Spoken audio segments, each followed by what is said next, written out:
Today we'll be doing Math Box 7.12, page 247, Equivalent Fractions.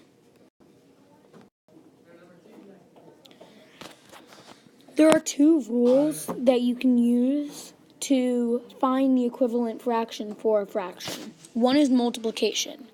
When multiplying, the way you use multiplication is multiplying the denominators and the numerators by the same number.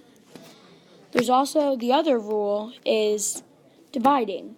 So it would be dividing the numerators and the denominators by the same number. Let's do our first equivalent fraction.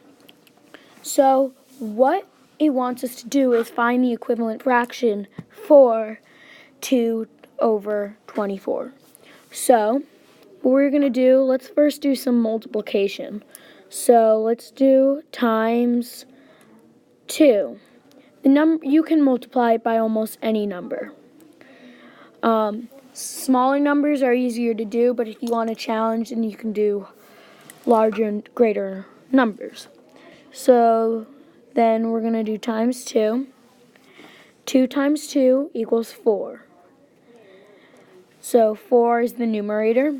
24 times 2 is 48. So 48 is the denominator. So we have an equivalent fraction for 2 24s, which is 4 48s.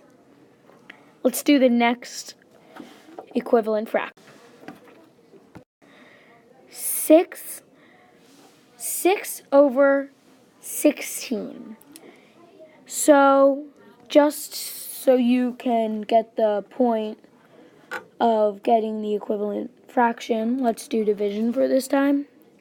Let's do divide by 2. Let me erase that. So we're going to do dividing by 2. So we're going to divide both by 2. So 6 divided by 2 equals 3. 16 divided by 2 is 8. So an equivalent fraction for 6 over 16 is 3/8. Remember, you can use totally different numbers than just dividing it by 2. The next one, let's do multiplication, and we will divide it by a larger number than 2, or multiply it by a larger number than 2. So now we have 2 tenths. Let's multiply this one by, let's say, 10. So we're going to multiply the numerator and the denominator by 10. So 2 times 10 equals 20. Then 10 times 10 equals 100. So here is another equivalent fraction for 2 tenths, which is 20 over 100. We could also make this a easier fraction by simplifying it to 1/5, because 20 goes into 100 5 times. So let's do 20 100ths, or 1/5. 1/5 would be the equivalent fraction for 2 tenths if you divided it by 2. So now let's do 10 over 12. So what we're going to do here is let's divide this. Now we can only divide this by 2 because it's the lowest number you could possibly divide this. It's the highest number you could divide this by. So 10 divided by 2 and 12 divided by 2. 10 divided by 2 equals 5, and 12 divided by 2 equals 6. So our fraction is 5 over 6. So 5 over 6. I'm going to do a larger fraction so we can kind of get the point of that a fraction does not need to be always divided by 2 to get an equivalent fraction for it. So let's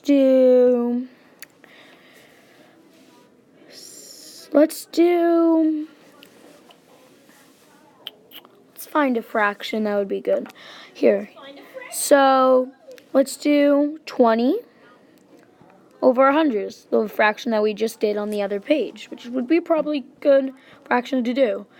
They both can be divided by 10, or they can both be divided by 5.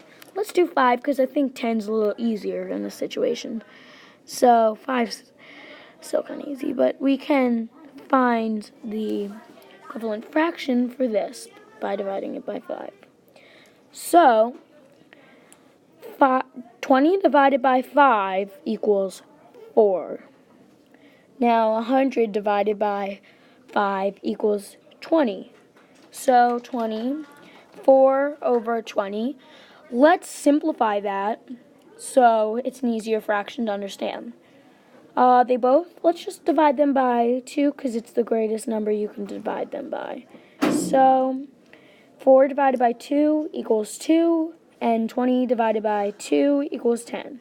So there's 2/10 would be an equivalent fraction for 20 100ths. Thanks for watching PJ's Math Productions.